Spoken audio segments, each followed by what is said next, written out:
8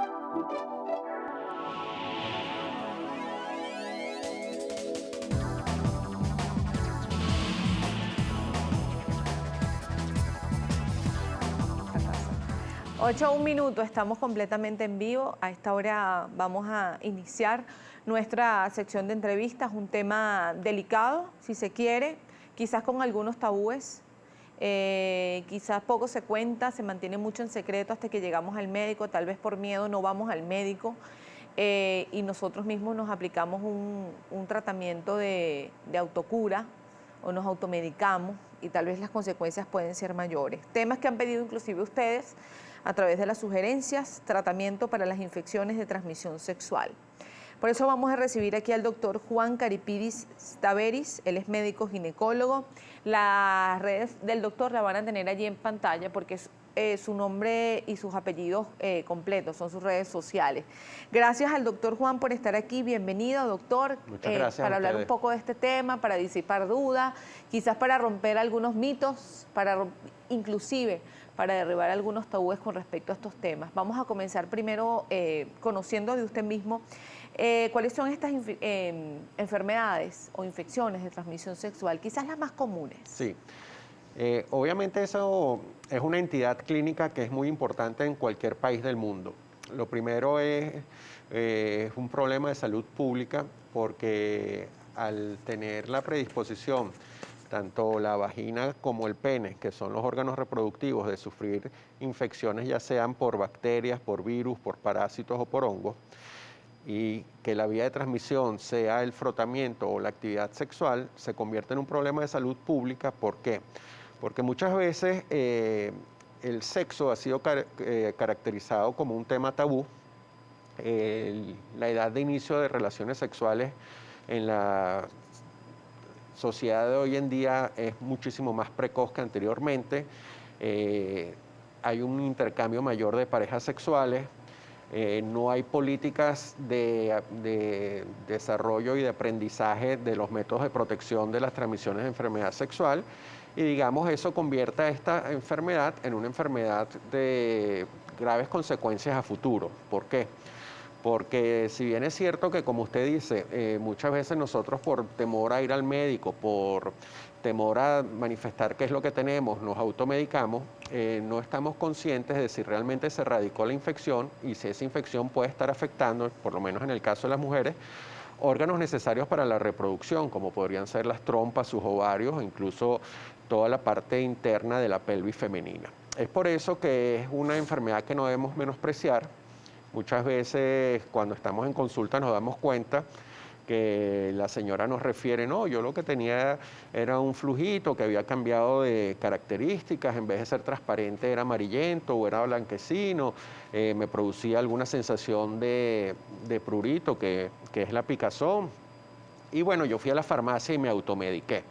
Y resulta que el germen no se erradicó y ese germen se implantó en las trompas y esa es una causa de esterilidad a futuro en esa mujer o es una causa de dolor pélvico crónico si se han infectado las trompas y están inflamadas.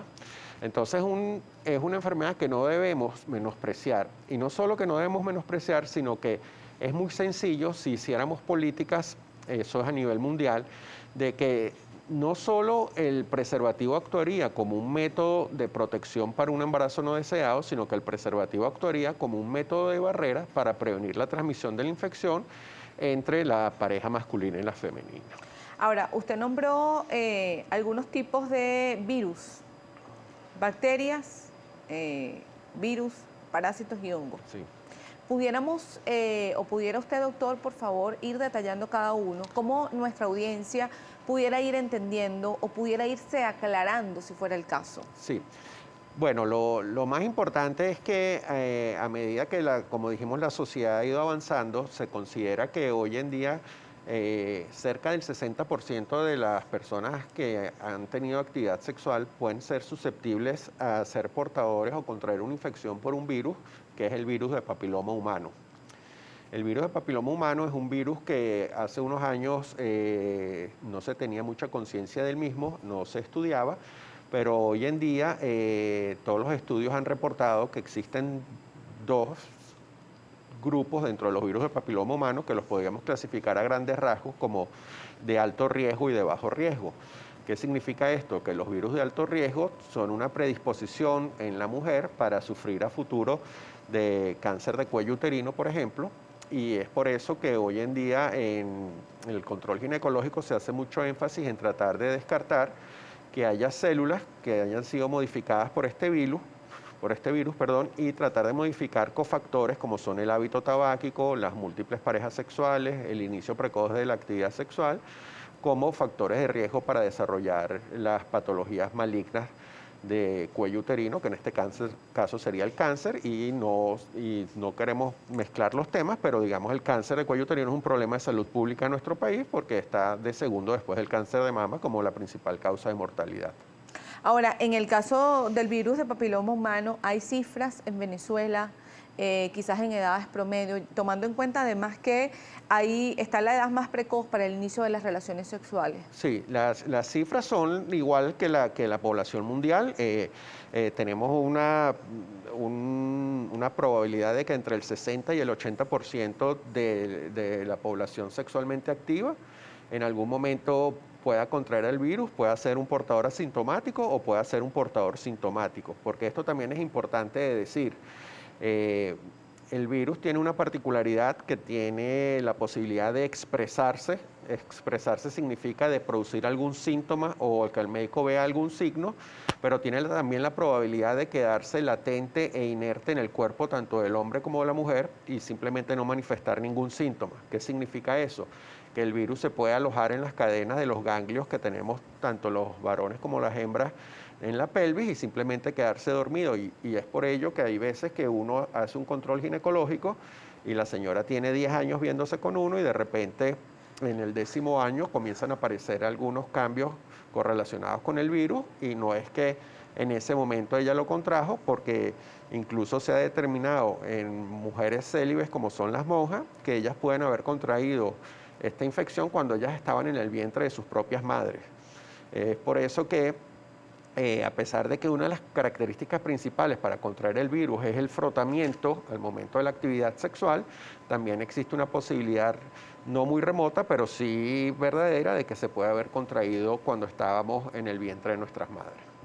Ahora, ¿cuáles son las primeras características que pudiera manifestar el camino a tener virus de papiloma humano? Bueno, generalmente el médico lo sospecha si la joven que va a la consulta le dice que tuvo un inicio precoz de la actividad sexual antes de los 18 años, si ha tenido en el mismo año múltiples parejas sexuales, lo debe sospechar porque, como le dije, el virus puede ser completamente asintomático. Ahora, los virus de bajo riesgo sí tienen una característica muy importante, que es que puede producir lesiones verrugosas en la parte externa de la vulva, en las márgenes del ano, en la vagina y en el cuello.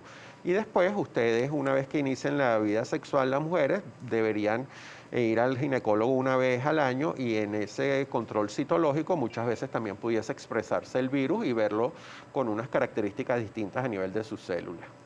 Hablamos de parásitos, sí, bacterias, hongos. Sí, básicamente en los virus, para no dejar ninguno por fuera, también la hepatitis B es un virus que se transmite a través de actividad sexual.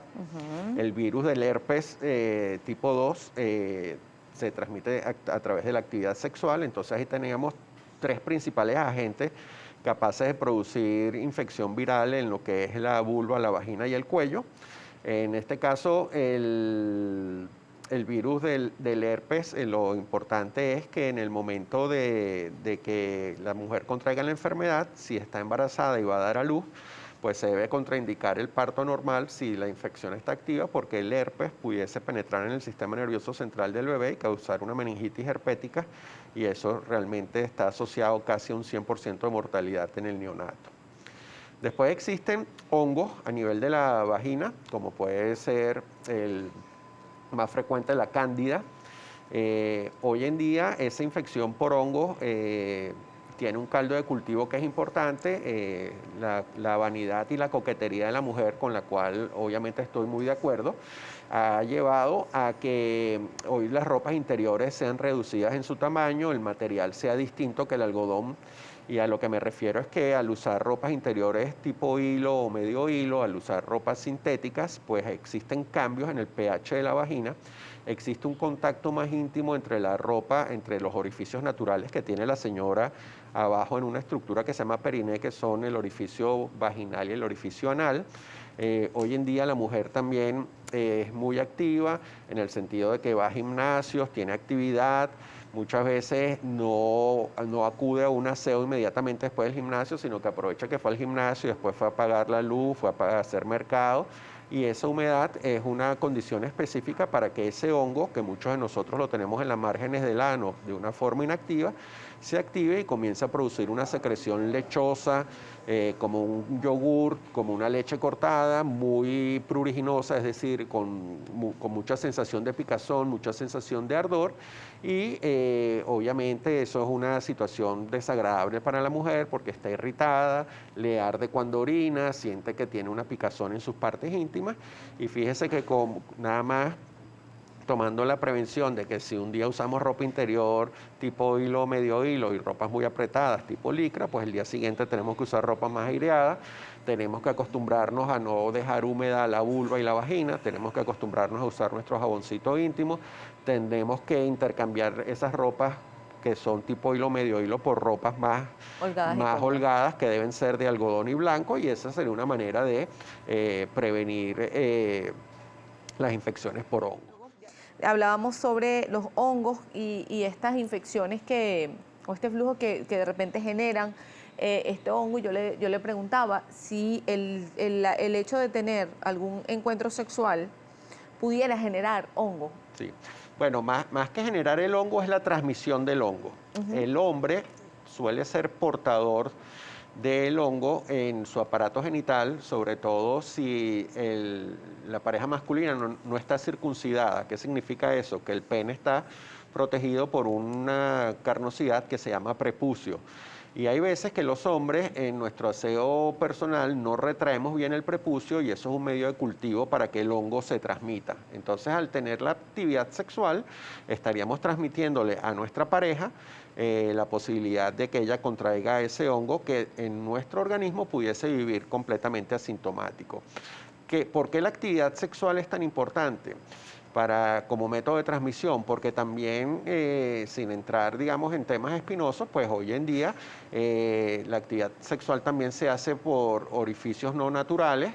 Existe la posibilidad del sexo oral, existe la posibilidad de que alguno de los dos haya ingerido algún tipo de antibiótico por una infección bacteriana, y ese antibiótico es un factor de riesgo para desarrollar hongos tanto en el hombre como en la mujer.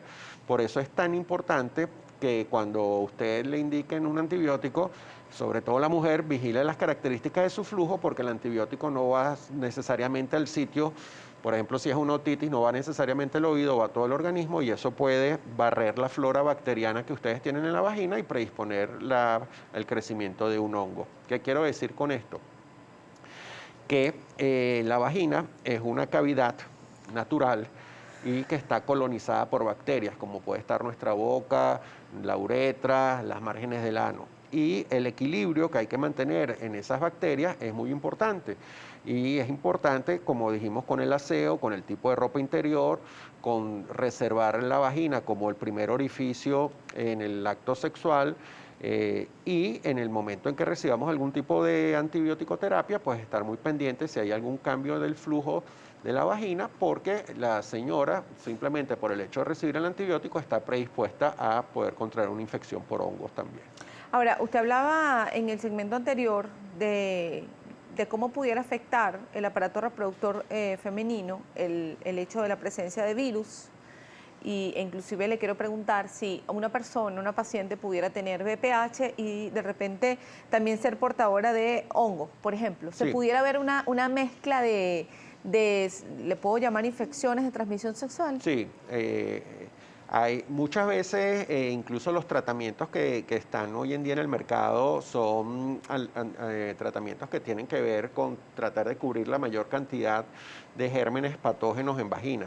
Y cuando cambia el pH, generalmente vemos algo que se llaman infecciones mixtas. Infecciones mixtas significa que pudiésemos tener no solo la infección por el hongo, en este caso la cándida, sino una infección de cándida con virus de papiloma humano, o una infección de cándida con Gardnerella vaginalis, que es una bacteria de vagina, o una infección de cándida con sífilis, porque no hemos hablado, digamos, de las enfermedades de transmisión sexual más conocidas o las que en el siglo pasado fueron más importantes, como la blenorragia o gonorrea y la sífilis, que eran enfermedades de transmisión sexual. Claro, ellas han pasado a un segundo plano porque digamos... Pero no son menos importantes, ¿no? Sí, porque hubo en ese momento campañas de concientización, campañas que llevaban a la mujer a hacer sus chequeos ginecológicos, y hoy en día nos damos cuenta que no solo aquí, sino a nivel mundial, han decaído un poquito esas políticas de salud pública que lo que tendrían por objeto es prevenir la enfermedad, y en los países que sus costos en salud fueran muchísimo más bajos de lo que son actualmente. Ya vamos a hablar un poquito más adelante de estas dos patologías, pero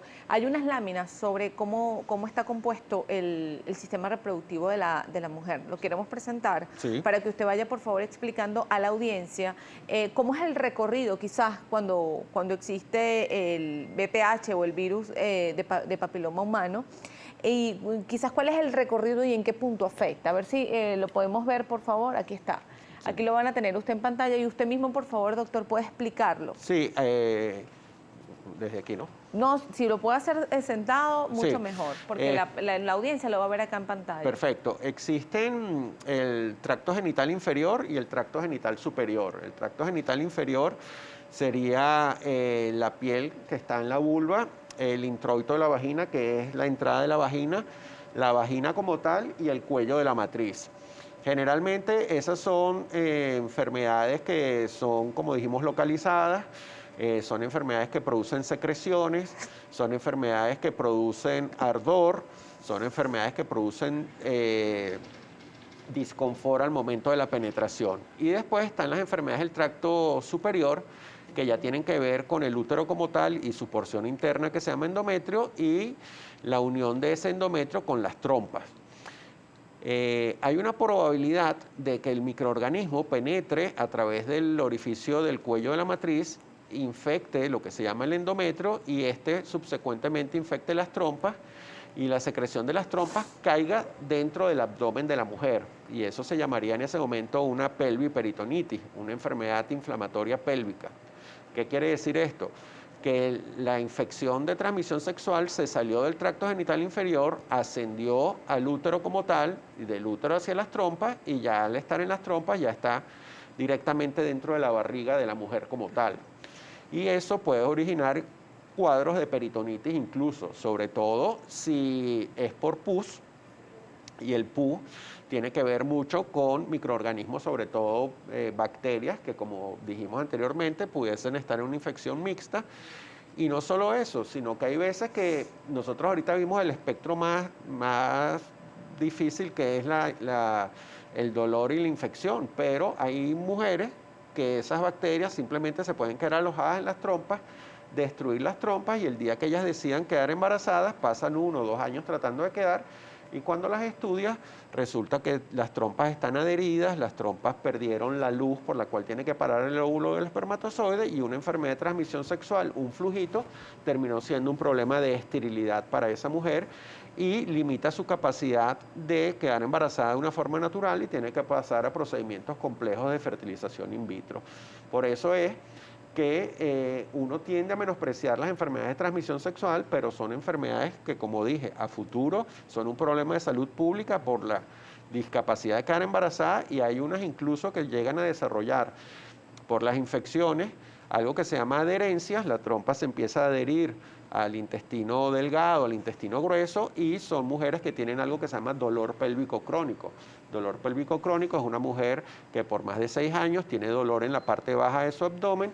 Eso le limita su capacidad de ir al trabajo, eso le produce dolor con su actividad sexual, y eso muchas veces también condiciona gastos en salud pública. Ahora, ¿cuáles son estas recomendaciones, doctor, que usted pudiera dar para evitar las enfermedades de transmisión sexual? Bueno, lo primero es recomendar el método de barrera. que es el preservativo o condón. Si bien es cierto que también el preservativo en el caso del hombre no es capaz de albergar incluso la piel más allá de la del pene y pudiese tener VPH e infectar VPH, sí definitivamente evita el contacto del semen con la cavidad de la vagina, evita ese frotamiento, la transmisión de la mayoría de las enfermedades de transmisión sexual, y ese sería el principal método de protección. Pero no debemos nada más hablar del acto sexual como tal, sino debemos hablar de la que es la formación. Instar a la población a diferir el inicio de las relaciones sexuales. Obviamente la relación sexual es una condición que le gusta a todo el ser humano, pero tratar de diferirlas, tratar de que sean parejas que sean estables, que no se intercambien las parejas. Hoy en día vemos con mucha facilidad que de repente se inicia una relación amorosa y al cabo de una semana esa relación ya no existe, entonces no existe la fidelidad. El hecho de que haya múltiples parejas, inicio precoz de actividad sexual, carencia de higiene tanto masculina como femenina, son factores predisponentes para estas infecciones. O de repente esos encuentros de una sola vez, ¿no? Exactamente. Y no solamente en adultos, también en niños, ¿no? Los adolescentes, y quizás la falta de, o el acompañamiento, o la formación inclusive dentro del hogar.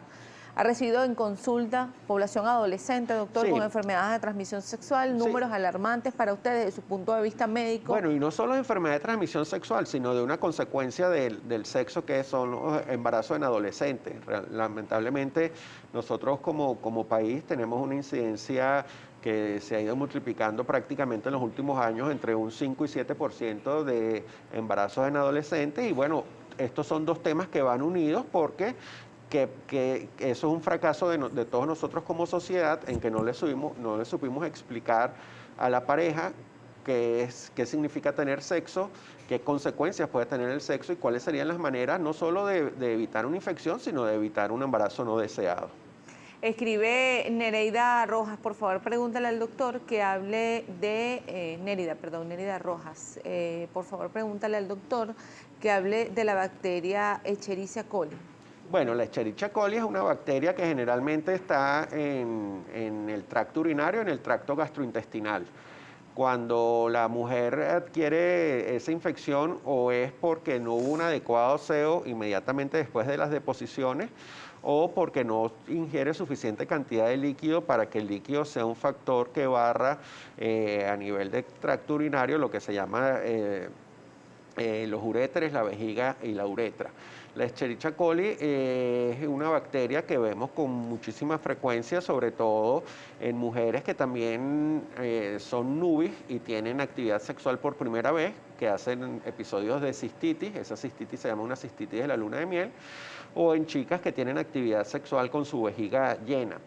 Parece mentira, tampoco quisiera que el acto sexual fuera algo que fuera exclusivamente controlable, pero si la chica al momento de tener la actividad sexual es capaz de vaciar su vejiga, pues en el acto sexual hay un acortamiento de la uretra, hay una mayor posibilidad de ascenso de las bacterias desde la uretra hacia la vejiga, y uno simplemente vaciando la vejiga facilita la posibilidad de que no existan enfermedades infecciosas en vejiga.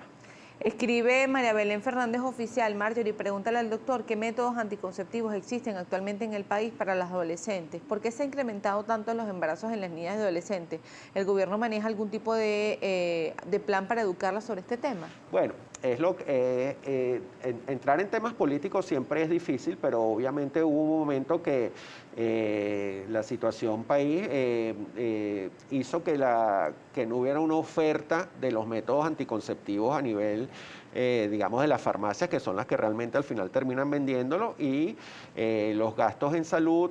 La pandemia también limitó el acceso a las áreas de salud, porque obviamente en épocas de pandemia pues nada más se aceptaban los pacientes que tuvieran algún síntoma compatible con el COVID. Todo eso hizo que se descuidaran los mecanismos de protección, que no hubiera un acceso a los métodos anticonceptivos. Afortunadamente hoy en día sí ha habido una apertura, existen los métodos anticonceptivos de barrera como son los preservativos, existen los métodos hormonales como son desde pastillas anticonceptivas hasta implantes subdérmicos que se colocan en el brazo, y realmente también existen hoy en día dispositivos intrauterinos que en un momento dado no se daban en mujeres, o no se recomendaban en mujeres que no habían tenido hijos, que tienen una alta probabilidad de seguridad y que pueden ser colocados en chicas adolescentes que no hayan tenido bebés. Y el tema de, además de la formación en casa, ¿no? Sí. Lo importante que es el acompañamiento, lo hablábamos en el segmento anterior, el hecho de que haya información inclusive que ofrezcamos en casa. Bueno, porque el sexo ha sido un tema tabú en la sociedad.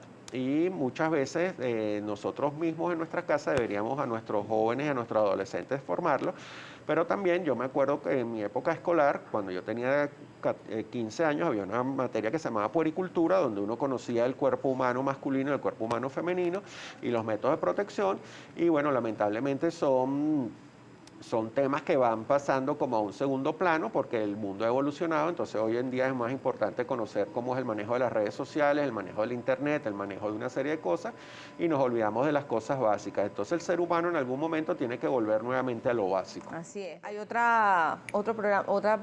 comentario que escribe Rosalvita22, maravilloso programa, felicitaciones sobre todo para la juventud de hoy en día. Hay una pregunta que le quería hacer, sé que hay otras pendientes, pero puntualmente, ¿qué es la clamidia, doctor? Sí, la clamidia es un microorganismo que tiene una afinidad por la uretra masculina y una afinidad por el tejido de la parte interna de las trompas, que se llaman las células tubáricas. Es un microorganismo que una vez que se contrae, el hombre puede tener sensación de ardor al momento de orinar, puede tener dolor, y simplemente ese síntoma ya pudiese hacer sospechar la posibilidad de la clamidia. En el caso de la mujer, pudiese condicionar cambios en el flujo vaginal, hacer un flujo de un color amarillento, y si no es tratado a tiempo, es un microorganismo patógeno que tiene la probabilidad de afectar, como dijimos, el tejido de las trompas, y al afectar el tejido de las trompas, pues condicionar la posibilidad de una esterilidad a futuro. Doctor, ¿las copas menstruales son recomendadas? Las copas... te evitan, perdón, quizá te pudieran generar de alguna manera algún tipo de hongo, de algún tipo de bacteria. La copa menstrual es una manera de poder colectar la sangre en el momento de la menstruación de la mujer directamente en un receptáculo de un material que generalmente es un material que va a impedir que haya un contacto de esa sangre con las paredes de la vagina, porque la copa se introduce y se expande en la vagina, y ese receptáculo hace que la sangre que sale directamente del cuello sea colectada en esa copa. ¿Qué ventaja tiene eso? La principal es que al no entrar en contacto la sangre con las bacterias de la vagina, hay una menor posibilidad de infección, de mal olor. Hay muchas de las mujeres que, dependiendo de su descarga vaginal, se quejan del olor al momento de la menstruación. Y lo que sí es importante es que es un dispositivo que debe ser de una manera muy responsable, ser lavado, ser condicionado antes de la colocación del mismo. Si usted no es acuciosa con el lavado de la copa, si usted no es acuciosa con el lavado de sus dedos al momento de la colocación, si usted no es acuciosa retirándose la copa cada 6 a 8 horas, pues obviamente usted va a tener una mayor probabilidad de que en vez de que la copa le haga un efecto beneficioso, le haga un efecto perjudicial. ¿Qué es lo que sí se ha visto, por ejemplo, con otro método que usan mucho las mujeres, que es el famoso tampón intravaginal? Que el tampón sí permite el contacto de la sangre con las bacterias de la vagina y tiene una mayor incidencia de shock séptico, es decir, de alguna infección generalizada del organismo, sobre todo si ese tampón se deja más horas de las necesarias, Y la copa, en este caso, sí, la diferencia que tiene es que al permitir el receptáculo de la sangre en el interior de esa especie de plástico, pues las bacterias nunca van a estar en contacto con esa sangre.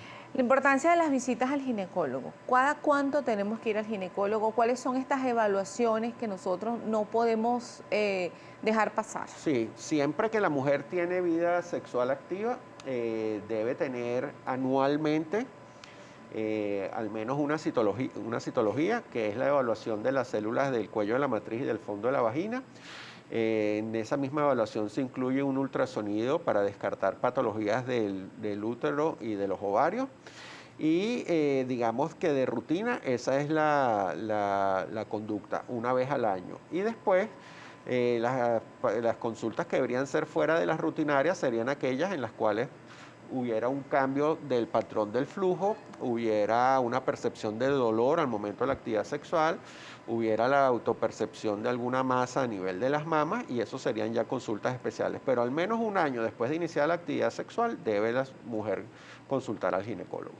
La higiene íntima para personas activas sexualmente, que habíamos dejado esta pregunta. Sí, un poquito lo que habíamos conversado antes, tener la precaución de intercambiar las ropas interiores, sobre todo si es material sintético, alternarla con una de material de algodón y blanco, si es tipo hilo, medio hilo, alternarla por una un poquito más amplia, si un día usamos licra, otro día tratar de utilizar falda.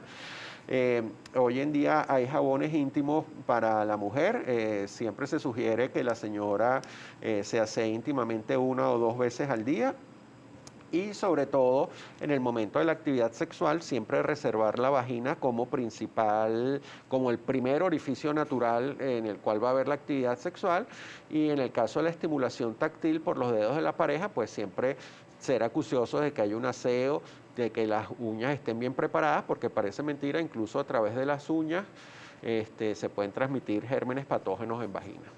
Importante las duchas vaginales, doctor, también. Las duchas, realmente la vagina tiene sus mecanismos de autodepuración. ¿Qué significa esto? Que la vagina es un órgano que tiende él mismo a limpiarse per se.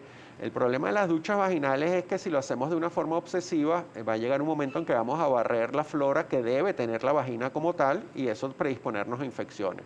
Entonces uno tiene que mantener un equilibrio, no podemos hacer las cosas ni en demasía ni en carestía. La ducha vaginal se pudiera reservar, incluso hay una religión que es la judía, donde ellos van a un baño ritual posterior a la menstruación para lavar y purificar la vagina como tal, y generalmente se sugiere es postmenstruación. Otra predisposición a infecciones, pudiéramos mencionar la depilación total del vello púbico, doctor. Bueno, ese es un tema que es bastante controvertido, sí, en aquellas mujeres que tengan sensibilidad cutánea. ¿Qué significa? El vello es un mecanismo que era protector de lo que son la piel y los tegumentos, y en este momento, al retirarlo, ya sea a través del láser, a través de la hojilla o a través de las cremas depilatorias, puede ser un factor predisponente para irritaciones y contraer hongos a ese nivel. Entonces, depende de cada uno de los casos, depende de las características.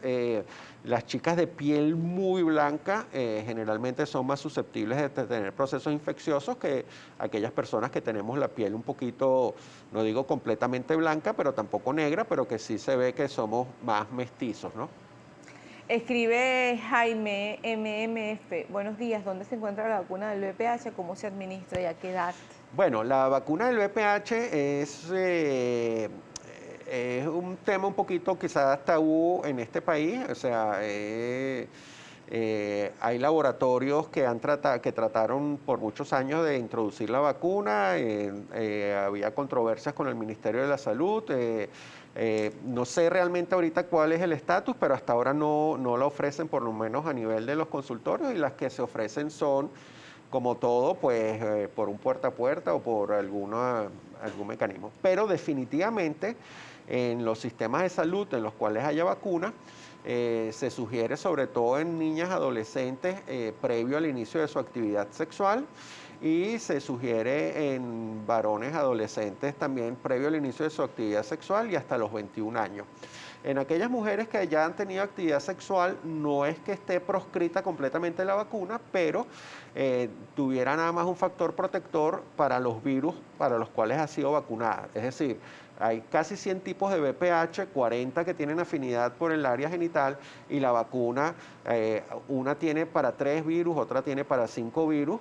Pero independientemente de eso, hay literatura que apoya el uso de la vacuna en mujeres que ya hayan tenido infección por VPH o que hayan iniciado su actividad sexual, porque pudiésemos conseguir algo que se llama la inmunidad cruzada. La inmunidad cruzada es el generar anticuerpos que traten de atacar algún virus de papiloma humano que comparta cierta parte de la cadena genética entre la misma familia de los virus, y esto sea un efecto protector. Y lo importante también de todo esto es siempre el llamado a la prevención, ¿no? A la prevención con los métodos anticonceptivos, con la protección, con el preservativo. Con el preservativo y la visita y el no descuido, doctor, y la no automedicación. Siempre queremos hacer un llamado a la automedicación. Sí, es mejor siempre consultar. Así es. Nos acompaña María Eugenia Landaeta, ella es infectólogo de la Sociedad Venezolana de Infectología, por eso la cuenta de la sociedad la va a tener en pantalla, si desea pues comunicarse con la doctora directamente. Ya hablábamos un poco con el doctor Juan sobre cuáles son los tipos de enfermedades de transmisión sexual, pero desde el punto de vista de la infección, cuando ya hay aparición de la infección. Gracias a la doctora por estar aquí, bienvenida. Muchas gracias por invitarme. Hablando un poco sobre, cuando ya existe la infección y esta propagación quizás en otros órganos del cuerpo, doctora. Sí, es posible dependiendo del tipo de infección. Hay infecciones que no necesariamente se propagan, como el VPH, por ejemplo, que casi siempre produce la enfermedad en el sitio de la puerta de entrada. Sin embargo, hay algunas como por ejemplo el VIH, la hepatitis B y C, la sífilis, que sí se propagan a todos los órganos del cuerpo. Hay algunas enfermedades que se propagan localmente en los aparatos, digamos, reproductor, como la gonorrea y la clamidia, que entonces asciende a través de las estructuras genitales, a los genitales internos, como el útero, las trompas, los ovarios, y puede producir entonces enfermedad allí en esos otros órganos. Ahora, las consecuencias, doctora, las consecuencias desde el punto de vista, usted como infectólogo, de lo que es una enfermedad de transmisión sexual. Fíjate, las enfermedades de transmisión sexual son de las más frecuentes de la humanidad en siglos y siglos atrás. Y ha traído consecuencias muy importantes. Por ejemplo, fíjate que la gran pandemia del siglo XX y que se prolonga hacia el siglo XXI es la del VIH-Sida. Es una epidemia que no se ha podido terminar, se ha podido controlar en algunos países por el tratamiento antirretroviral, que ha demostrado que corta la transmisión de la infección. Y bueno, a nivel mundial ha disminuido el número de casos nuevos de personas con VIH, pero 34 millones de personas han fallecido por la causa del VPH. Del VIH. Del VIH, exactamente. La hepatitis B y C son enfermedades que todavía nos causan grandes problemas, que causan cirrosis hepática y que causan cáncer de hígado. Son muy difíciles de tratar, tienen que ser tratadas por especialistas en hígado. O sea, es difícil que un médico, inclusive infectólogo, internista o gastroenterólogo, que no sea especialista en eso pueda tratarla, pues son enfermedades de difícil manejo. Son enfermedades que no se curan nunca. Por ejemplo, las virales, siempre vas a tener el virus en tu organismo y lo único que nosotros podemos hacer es disminuir los síntomas o mejorar los síntomas, y muchas de ellas producen cáncer, como por ejemplo el VPH, que produce cáncer de cuello uterino y cánceres masculinos, etcétera, ¿no? Entonces ellos traen consecuencias bastante importantes para la salud y son muy difíciles de de eliminar del organismo. Después que una persona adquiere una infección de transmisión sexual, es difícil de eliminar. Otra consecuencia importante es que pueden ser transmitidas al bebé en el momento del embarazo o del parto, y entonces el bebé puede traer enfermedad congénita o enfermedad perinatal o inclusive malformaciones congénitas. Entonces eso también es una consecuencia muy importante. Ahora, usted lo decía anteriormente, son difíciles de quitar quizás del organismo. El hecho de que reaparezca alguna enfermedad de transmisión sexual, de repente tú te curas de tal o cual patología, pero con los años puede volver a aparecer, doctora, se puede reproducir.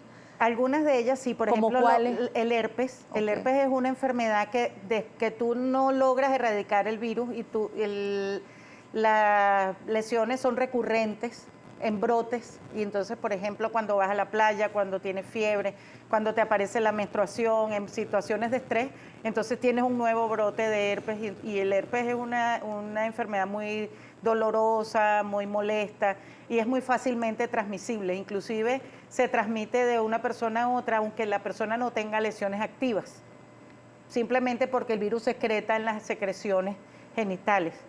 Entonces es importante controlar los síntomas, sobre todo, y en el momento del parto no hacer parto normal, sino cesárea, para que el virus no pase al bebé.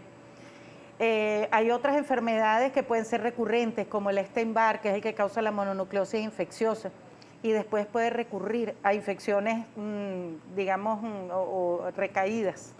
Y el citomegalovirus, que también produce mononucleosis, pero también puede producir otras infecciones en pacientes inmunocomprometidos, también es bastante recurrente. Entonces, muchas de esas infecciones son recurrentes. Por ejemplo, el VPH, tú logras eliminar la lesión, tú la extirpas, o con frío, o con láser, o con bisturí, pero después de eso la infección puede reproducirse.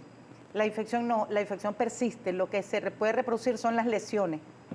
Entonces tú tienes una persona que tú le curas unas lesiones de VPH y al rato vuelve a tener. ¿Y por qué se le pudiera reproducir la lesión de VPH? Porque tú no puedes erradicar el virus, o sea, el virus permanece en el organismo. Tú lo único que puedes hacer es extirpar las lesiones que produce el virus, pero el virus persiste allí. ¿Y alguna condición puntual, por ejemplo, estrés, se le pudiera reproducir? Bueno, en el caso del herpes es correcto que el estrés lo puede reproducir de todos los herpes, incluyendo Epstein-Barr, citomegalovirus y todos los herpes, se pueden reproducir en situaciones de estrés. Se dice que las hepatitis también pueden causar lesiones crónicas o crónicas persistentes o reagudizarse en un momento determinado.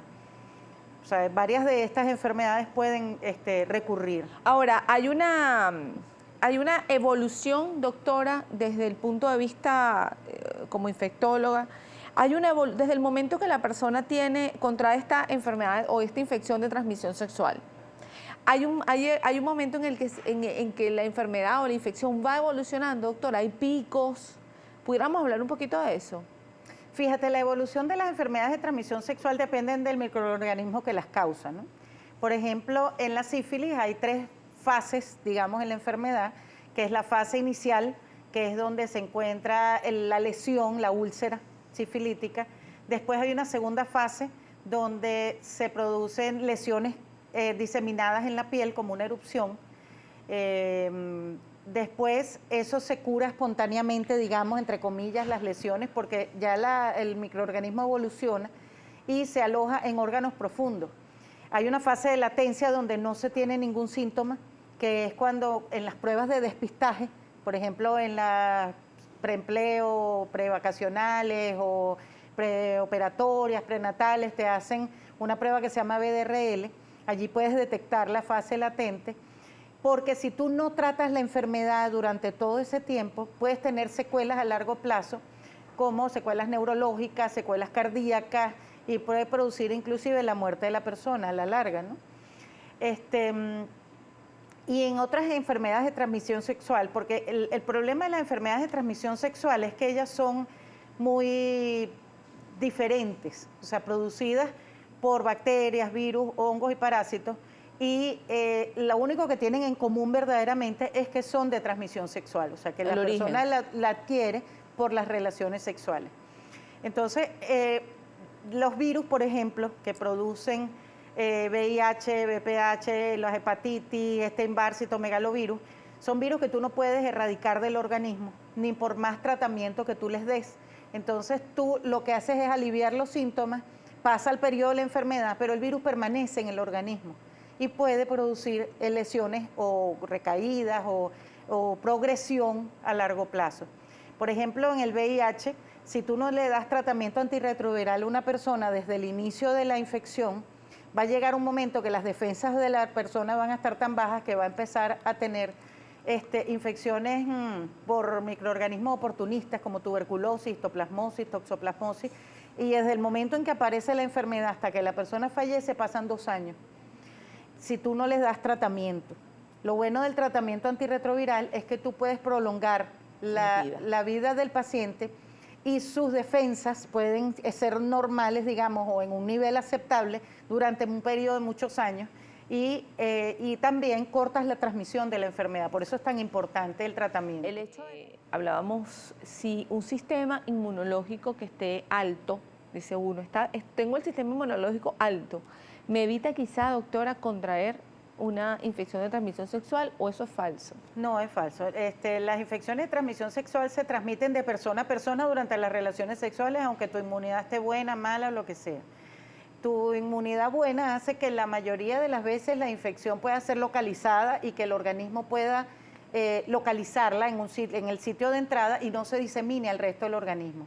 En las personas inmunosuprimidas, como por ejemplo las personas con VIH o con otras patologías como cáncer, diabetes, etcétera, pudiera, como el sistema inmune está bajo, digamos, como dice la gente, pudiera diseminarse más fácilmente y producir infecciones más graves y más difíciles de manejar.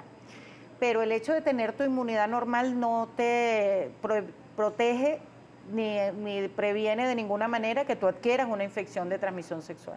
Ahora, al tener una infección de transmisión sexual, doctora, con el paso de los días, quizás con el descuido de la persona o con que la persona no se mueva a tratarse esta infección, ¿pudiera desencadenar otras patologías, doctora?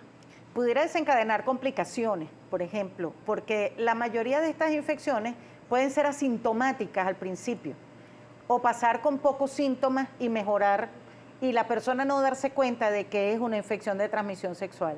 Y entonces pueden diseminarse, pueden provocar complicaciones, pueden provocar daños a largo plazo, como por ejemplo la infertilidad, que ya lo habían conversado con el doctor anterior, como el cáncer, como le decíamos, por el VPH, como otras infecciones, por ejemplo, facilitación de infecciones. Por ejemplo, si las personas tienen sífilis, gonorrea, no tratadas, etcétera, otras infecciones de transmisión sexual, es más fácil que puedan adquirir el VIH. Entonces, es como una puerta de entrada más fácil para el virus del VIH. Entonces, ellas se potencian, digamos, unas con otras, y tú puedes tener varias infecciones de transmisión sexual al mismo tiempo, y eso hace que la evolución sea un poco diferente en unos pacientes que en otros. Ahora, hablábamos al inicio de nuestra ronda de entrevista sobre la edad del inicio de las relaciones sexuales. En estos tiempos quizás la población más joven, más adolescente, inicia, bueno, precozmente. Sí. Desde su experiencia como infectólogo, ¿ha registrado casos de jóvenes, de adolescentes con infecciones de transmisión sexual, doctora? Sí, de hecho hemos hecho algunos estudios en el hospital universitario, en el servicio de infectología. Hicimos un estudio de VIH en adolescentes y más o menos un poco más de la mitad eran de transmisión sexual, no eran todos adquiridos a través de la madre, porque el VIH en los niños puede ser adquirido por transmisión vertical, es decir, de la madre al hijo durante el parto, o de transmisión horizontal cuando hay relaciones o abuso sexual, que es como se llama cuando una persona por debajo de la edad permitida tiene relaciones o puede ser abusada sexualmente. Entonces, en este estudio había casi la mitad o un poquito más de la mitad de transmisión horizontal. Y en otro estudio que acabamos de ver en el mismo hospital, en embarazadas con VIH, el inicio de las relaciones sexuales era en promedio de 14 años. Y el embarazo entre más o menos de 18 en adelante, el promedio de estas embarazadas. Es decir, en Venezuela las mujeres se embarazan precozmente y empiezan sus relaciones sexuales precozmente. Y esto hace que haya más parejas sexuales. El promedio en el estudio que hicimos era alrededor de 2 a 3 parejas sexuales de 14 a 19 años. Entonces, imagínate cuántas parejas sexuales puede llegar a tener una persona. Y si no tiene la educación correcta y no utiliza las medidas de prevención correctas, puede entonces, además de tener un embarazo precoz, tener enfermedades de transmisión sexual, que muchas de ellas no son curables en el tiempo. Ahora, doctora, ¿cuáles son estos exámenes o el diagnóstico que nos permite o que les permite a ustedes como especialistas determinar que hay una infección de transmisión sexual? Eso es muy importante porque muchas de estas pruebas se habían colocado, digamos, en los certificados de salud de trabajar, en los exámenes preempleo y prevacacionales, etcétera, que son el VDRL, que es el que nos detecta la sífilis, el VIH, que también tiene entonces una legislación donde tú tienes que pedirle a la persona autorización para hacer la prueba y si la persona no autoriza, o sea, por el problema de la estigmatización y la discriminación. En la hepatitis B y C, que no está en las rutinas, pero que debería estar porque es una de las enfermedades que está subregistrada y que nosotros no sabemos exactamente cuál es la incidencia en nuestro país de estas dos enfermedades. Y por supuesto hay algunas que no se pueden hacer pruebas sanguíneas, sino que tú tienes que hacer un examen físico del paciente. Entonces debería haber un examen, por ejemplo, ginecológico anual con toma de citología y colposcopia, o sea, exámenes que nos permitan detectar allí sífilis, gonorrea, clamidia, VPH, que pueden ser tratados, si son tratados a tiempo, pudieran no dejar secuelas. Y además del tratamiento antiviral, ¿con qué otra medicina se puede tratar la infección de transmisión? Fíjate, la sífilis tiene la ventaja de que es muy sensible a la penicilina. Entonces, 3 inyecciones de penicilina es suficiente para curar la sífilis. Lo que no produce es inmunidad. O sea, si tú vuelves a tener relación con una persona infectada, puedes volver a adquirir la infección. La gonorrea ha ido desarrollando resistencia a los antibióticos en el tiempo. En este momento debemos utilizar un antibiótico inyectado, como es el ceftriaxone, o se puede utilizar a lo mejor, en algunos países todavía se puede utilizar acitromicina o alguna quinolona. En los virus sí es más difícil porque, por ejemplo, el herpes sí tiene un tratamiento que es el aciclovir, pero no elimina el virus, lo que te elimina son los síntomas de la enfermedad en el momento. Entonces, muchas veces cuando la persona tiene enfermedad recurrente, tiene que tomar el aciclovir cada vez que aparece la recurrencia. El VIH sí tienes que tomar un tratamiento de por vida desde el momento en que se te hace el diagnóstico por el resto de la vida. Afortunadamente se han simplificado los tratamientos y hoy en día existen tratamientos de 3 drogas en una sola pastilla, una sola vez al día. Entonces es sencillo que el paciente tome las pastillas una vez al día si tiene suficiente conciencia como para ser constante y tomarla diariamente. Ahora, doctora, personas con infecciones de transmisión sexual versus COVID-19, ¿han tenido casos? Hemos tenido casos de pacientes con SIDA y COVID. Sí. Hemos tenido pacientes con hepatitis y COVID. A veces lo que sucede es que te confunde el diagnóstico, porque entonces hemos diagnosticado muchas personas con tuberculosis en vez de COVID, y son personas que pueden tener VIH y tuberculosis. Entonces eso te confunde en el diagnóstico. Uno tiene que ser más acucioso cuando uno ve un paciente, por ejemplo, con alteraciones hepáticas, por ejemplo, y COVID. Tienes que tratar de hacer diagnóstico diferencial entre hepatitis y COVID. Y tienes que tratar de hacer diagnóstico diferencial con el VIH. Y así sucesivamente hay algunas cosas que se nos pudieran confundir.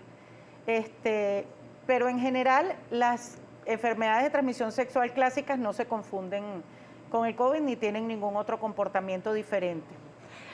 La automedicación, que a veces por el mismo, vamos a llamarle temor, desconocimiento, nos automedicamos, y la consecuencia de una automedicación ante una infección de transmisión sexual.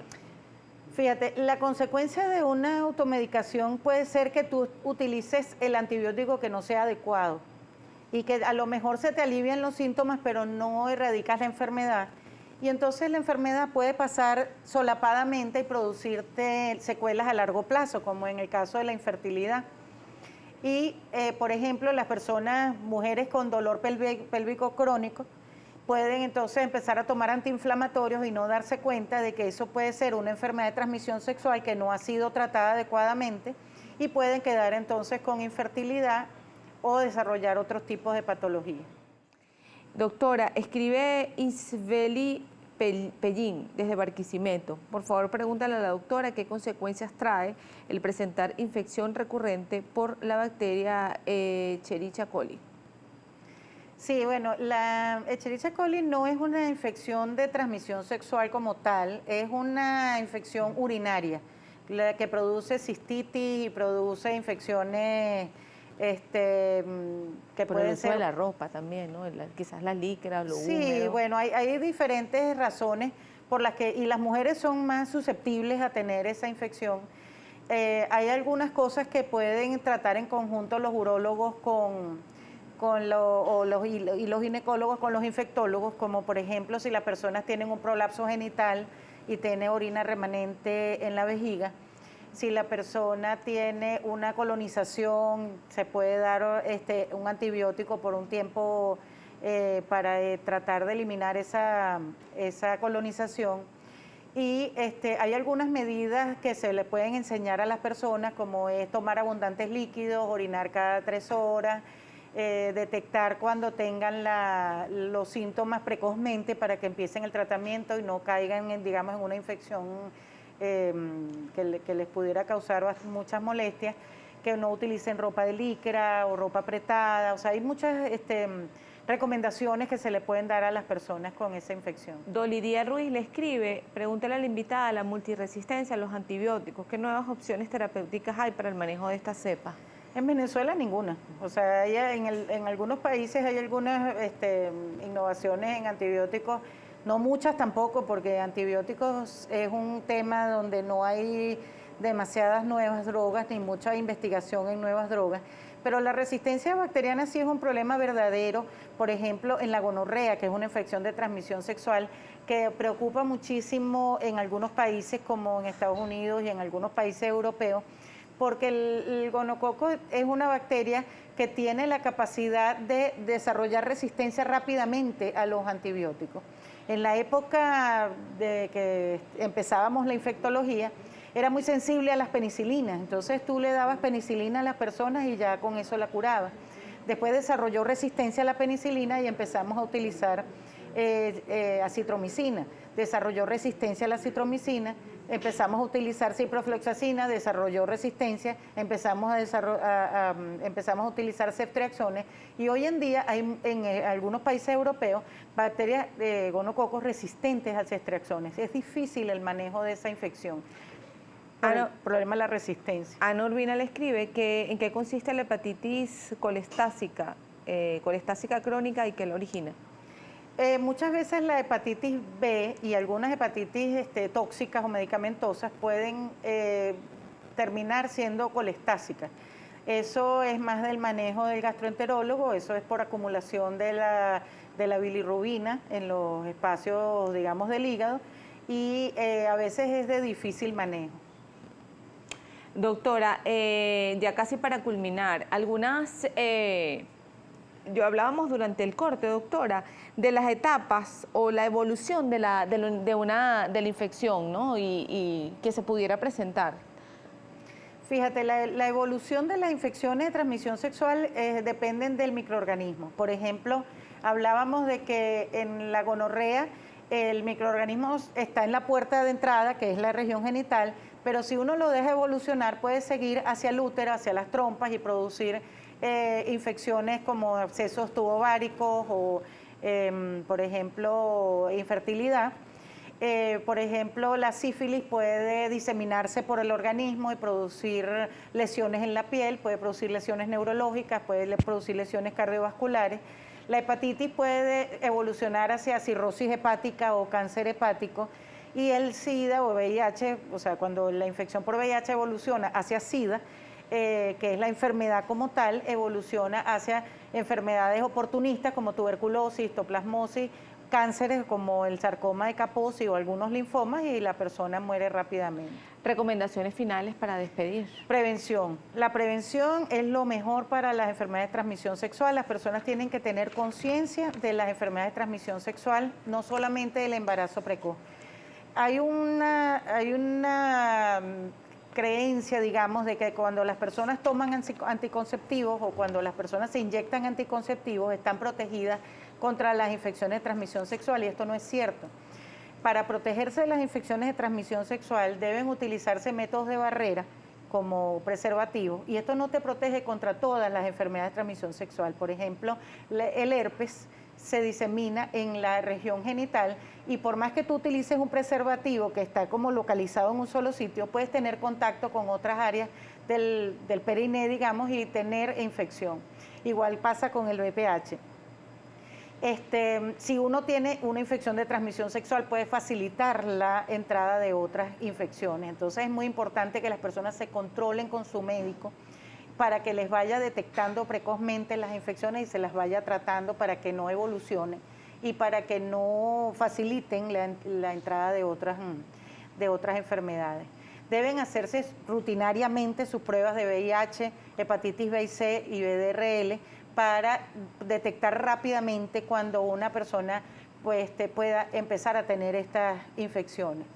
El control anual con el urólogo o con el ginecólogo también previene que estas infecciones puedan progresar. Y para la prevención como tal, lo único que hay es la educación.